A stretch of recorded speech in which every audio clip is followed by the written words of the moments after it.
The United States petrodollar, the Chinese yuan petro backed by gold. How is that going to impact our lives and standard of living? Stay tuned and find out.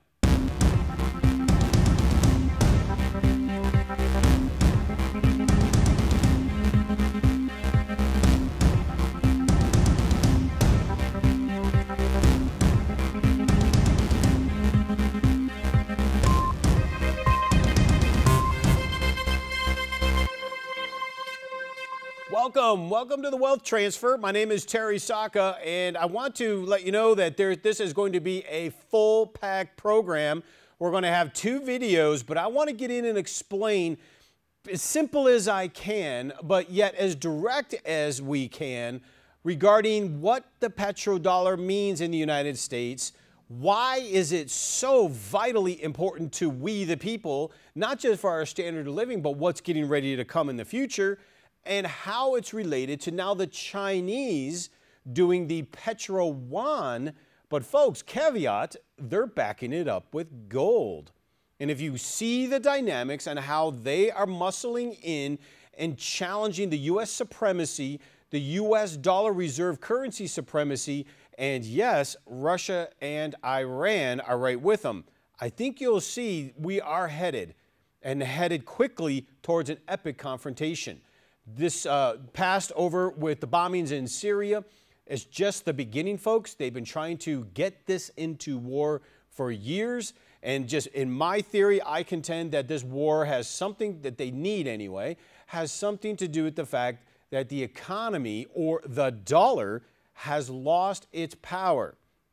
It's still holding on, but that dollar losing its ability to be a petrodollar, meaning influence over the entire world and all the other nations, and with our SWIFT code financial control, you're going to see why we need to go to war to stop this. We have to have global hegemony with our dollar in finance and trade because we are basically broke. We have staggering debt, and we all know this to the tune of 20 million, or you just see 20 trillion as a headliner, but you're not looking at the 75 to 100 trillion in unfunded liabilities. So this is very, very important. So let's go right in. I want to do a piece of wisdom first by President Truman. This is where he says, "There is nothing new in the world except the history you do not know." What it is about history that we don't know? Well, let's start right here with what we call the Bretton Woods Agreement. Bretton Woods was the agreement we had in the United States, as you can see through the picture. Foreign currency after World War II basically exchanged. We had all the world's gold at the time, over 75% of it anyway, and they stored their gold here in the Western banks to hide it from Hitler and to protect themselves from the World War II that was taking place. So what we made a deal with them is basically saying, instead of exchanging the gold back and forth for goods and services, you can just trust the United States dollar because this dollar is redeemable for gold. So you can trust it. So instead, you just exchange your foreign currency for our currency, United States dollar, that's backed up by gold. So that made everybody pretty comfortable. That was Bretton Woods. That's kind of what started all of this. At least let's just say the confidence builder that they had towards the U.S. dollar, but it gets a little sticky and you need to know the details. So I want to go into a video, and in this video, it's going to explain exactly what I kind of just said, but I think in a way that'll really be riveting and something for you to be able to chew on, because basically this was the time when our U.S. constitutional dollar died and we accepted the Federal Reserve fake IOU dollar note, and it begun to take over. So let's take a quick break. Let's go into this video. Decades, our country's monetary system was based on what is called the gold standard. This helped our nation thrive during the Industrial Revolution and made us the center of economic power that we are today, even making the dollar the world's reserve currency.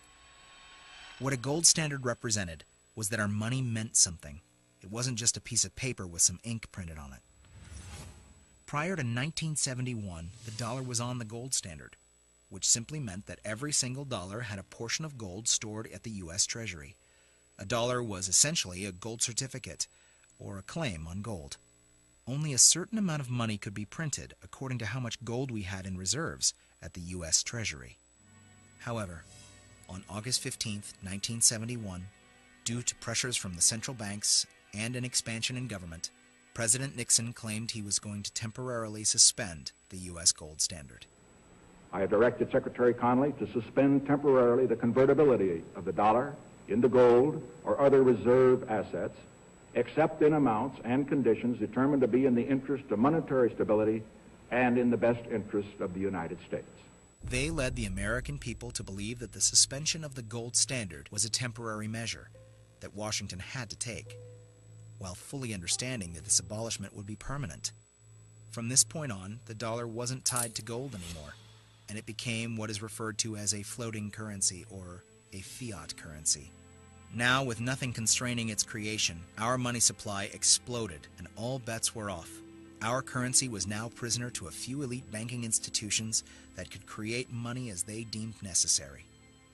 Abolishing the gold standard was the last hurdle for the financial elite to overcome.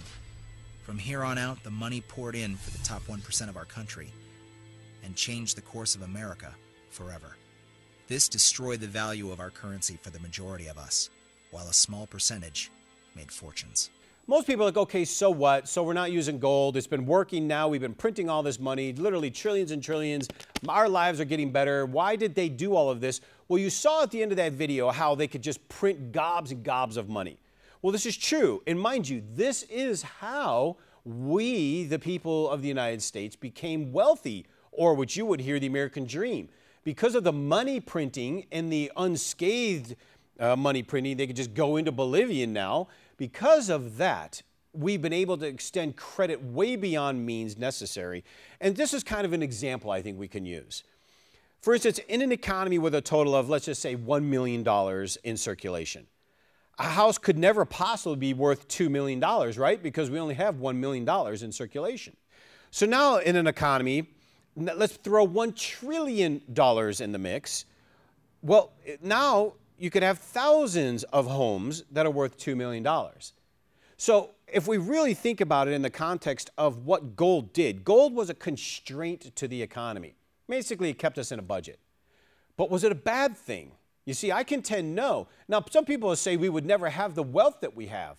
But who really has that wealth? Mainly the 1%ers. A lot of it has been real difficult and scraping hard, regardless from the middle down, because that wealth never transferred. That kind of money printing created 3 scenarios, 4 very vicious corrections. And I know we're still up in the markets from the perception, but look at these corrections. In 1987, it fell 41%. In 2000, it fell 39% in the stock market. And in 2008, 54% was corrected.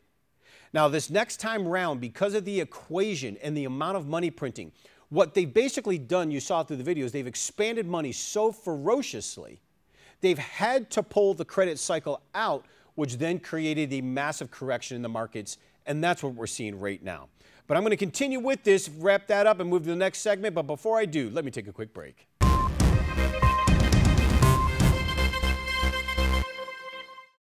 Buying power. What does it mean to you and your family? Have you noticed the prices of everything we buy are rising? Goods and services are becoming more expensive, and the money you work so hard for buys less and less and less. If you saved $250,000 in cash in the 1960s, that cash today would be worth approximately the same, $250,000. Yet does it have the same buying power today? No, not even close. Now take that same $250,000 from the 60s saved in silver instead of cash. Today, it would be worth a staggering $4.25 million. Now that's buying power. Protect and preserve your buying power now by rolling over a portion of your IRA into a silver IRA. Use the power of constitutional money silver to protect your standard of living in retirement and maintain the quality of life you are hoping for. The paper dollar you are saving has tremendous challenges ahead, so don't delay. Call Cornerstone Asset Metals now at 888-747-3309. Don't give away your hard-earned savings any longer. Be diversified. Get protected today.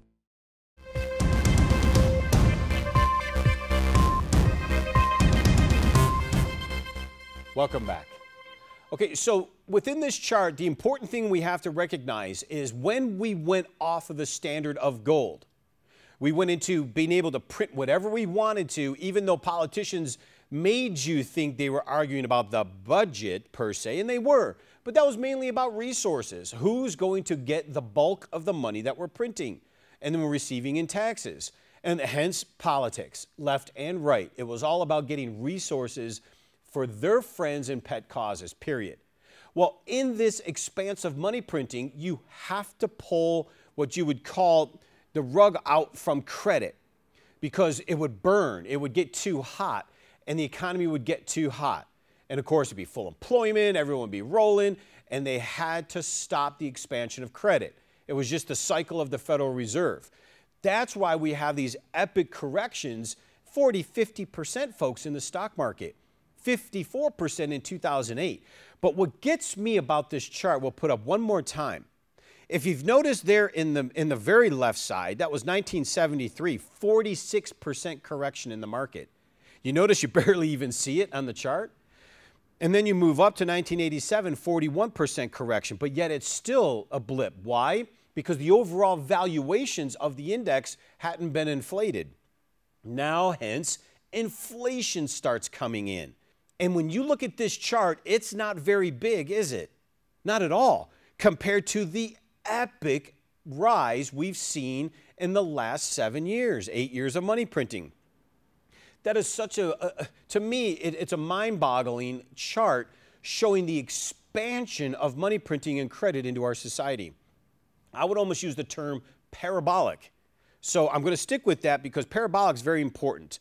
But in all of this, it's fiat. Remember, fiat is fake. They're IOU notes now. We've come off the standard. The only reason we've ever had this protection has been because of the petrodollar that we're going to get into a wonderful video soon explaining that. But it's rolling up. This is how we got to why we have an American dream. Because the petrodollar, unconstrained money printing now, no more gold. Now we can print, print, print.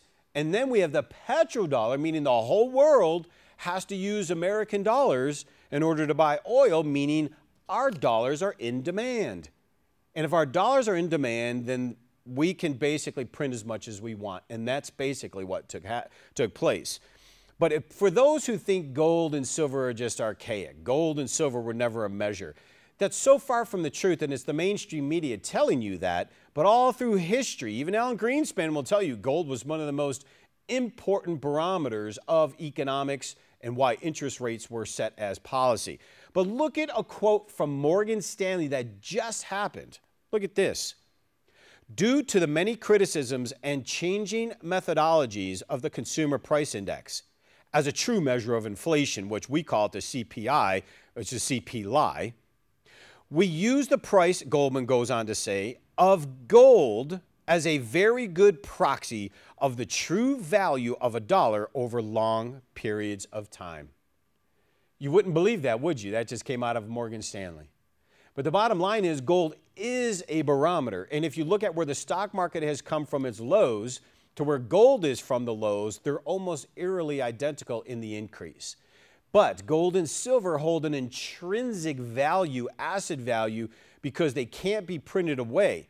And yet those who have held silver along this whole journey since 9/11 are in very good shape.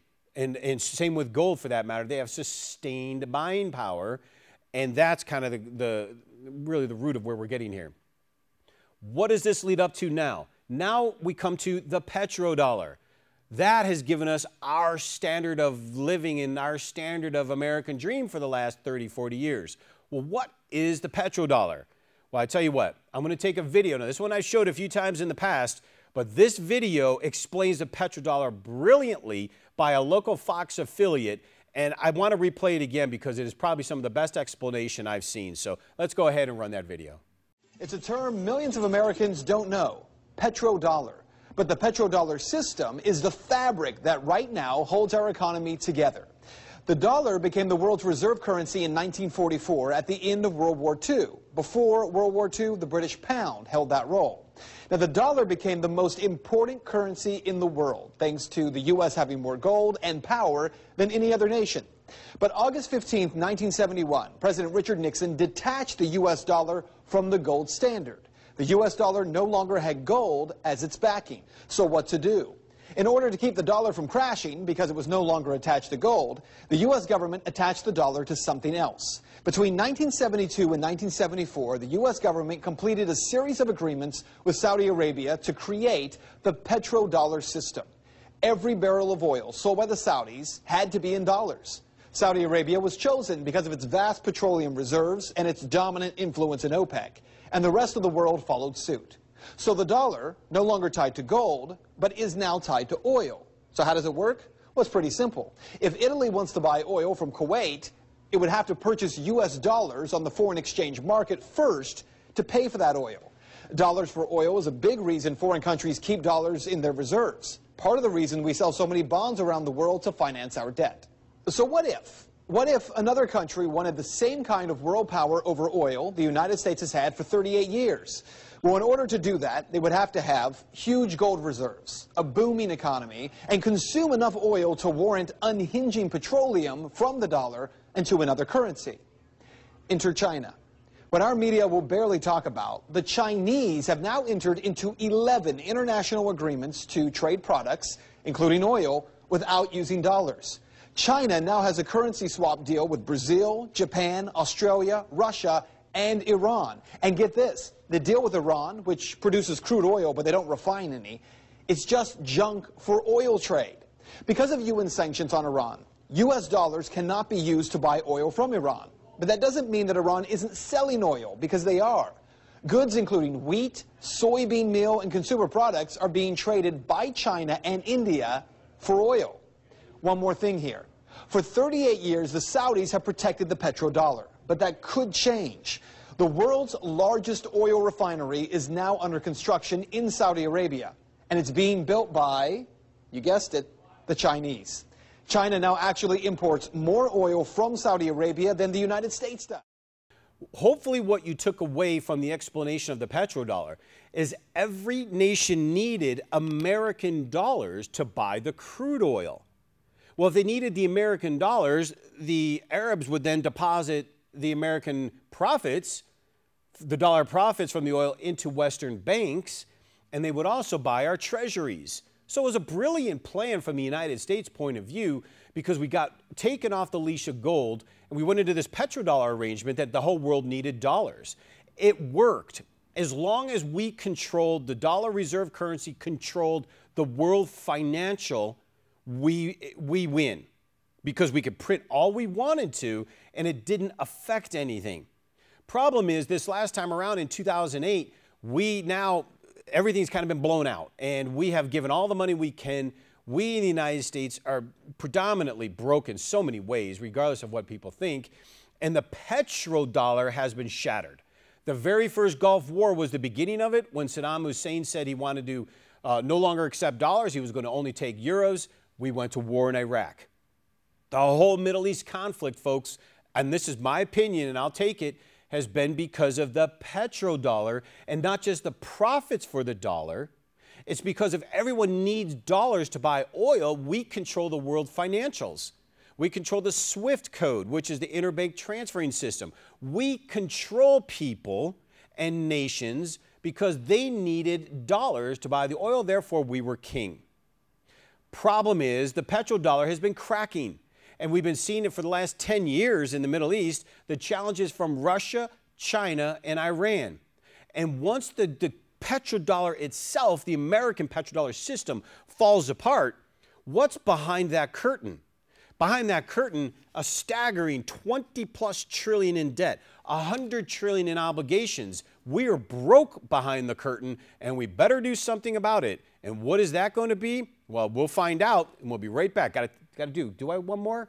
We got to do one more? Let's do it. Okay, one more break. We'll be right back.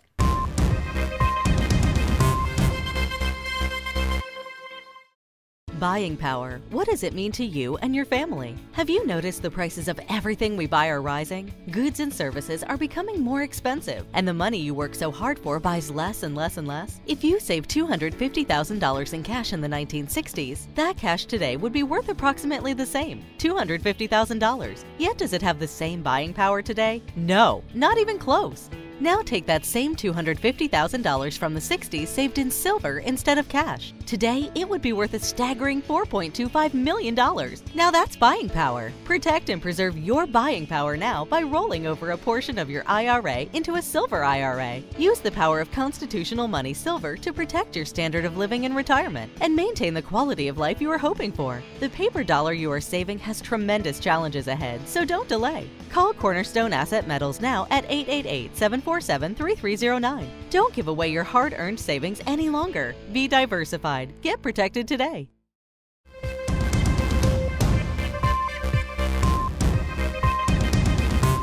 Okay, welcome back.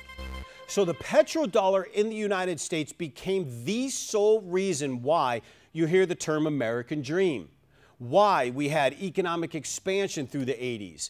But you also have to know this is why we are in the situation we are right now, because we have printed ourselves into a corner where China and a lot of our enemies held our debt.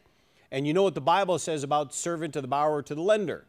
But the problem is we didn't see, well, we did, but many people didn't see that the Chinese and the Russians and Iran ever would have been anything something other than just a rogue third world type of scenario. And I mean, that's, I think, the way we looked at it. We looked at the United States as the sole, like, king and heir of the world, you could say. Well, while we were having fun not paying attention, China formed a very strategic alliance with Russia, and the two of them with Iran. And we were outlining this over the years here at Wealth Transfer, how this Silk Road became so fierceful and dominant in the world, to the point where now China is part of the SDR basket of reserve currencies. They now have currency hubs all over the world in strategic places. And many go, yeah, that's fine. It's going to take them 20 years. Well, folks, President Xi, which I call Emperor Xi, has made it very clear now that he never has to seek re-election. He is here until he dies, which could be 30 years. He is starting to flex his muscle. Russia has been single-handedly undermining the dollar, the petrodollar's relationship in the Middle East for some time. That's why I find it very interesting that the current crown prince of Saudi Arabia was so tight with Donald Trump to try to turn over a new leaf, you could say, in the Middle Eastern relationships, which I think is extraordinary. It really is. That in itself is a story, but you'll never get our liberal media to report that. But Russia and China have formed a tremendous alliance with one another, militarily and financially. They have bypassed the petrodollar on their own energy deal. They were doing it in the dollars, except America decided to put sanctions on Russia. They changed the deal and they did it in their own currencies. The bottom line is we in the West are trying to pick a war, period. They've been trying for years. Russia's a lot smoother and smarter than Obama ever was. And they just outsmart us continually. They're not going to fall for these false flags that we keep putting out. Underneath, they're getting ready to take down the dollar. And what happened, which was to me, it was amazing that no one on the mainstream media even pulled it, but was the Petroyuan. The Chinese out of Shanghai introduced their own petrocurrency, competing with the United States exchange and the petrodollar. Now, mind you, remember, without the petrodollar as the core of the United States, we stand a really huge chance of complete deflation of our dollar value and superpower and our waning influence in the world, period.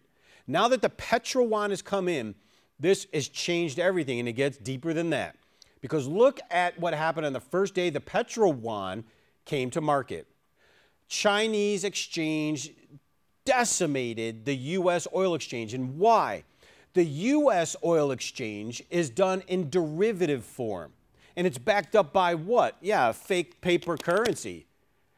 The Chinese exchange is not only backed up, the oil contracts backed up by the yuan, but if you don't want the yuan currency, It's convertible to gold. That's right. Now, that's one way around this not supposed to be gold-backed currency in the SDR thing, but the Chinese are smart folks. They knew what they were doing. They backed their oil contracts with gold. And that's just the beginning. So many people say this is a problem because this is systemically taking the oil wealth away from the United States. Now, if the oil wealth is coming away from the United States at a time when we're 20 trillion in the hole, 100 million unemployed, and 100 trillion in unfunded obligations with Social Security, Medicare, and Medicaid, you can see why there's trouble brewing on the horizon for the dollar.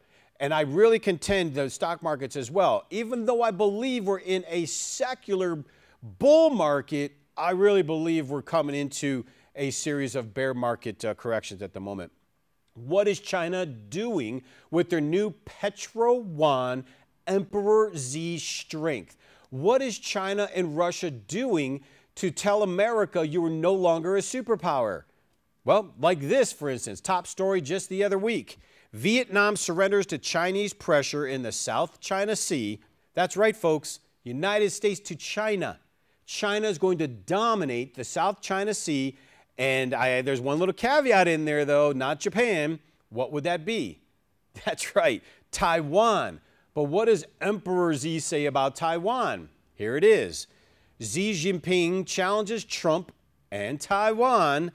China will give up not a single inch of land. Folks, you can't make that up.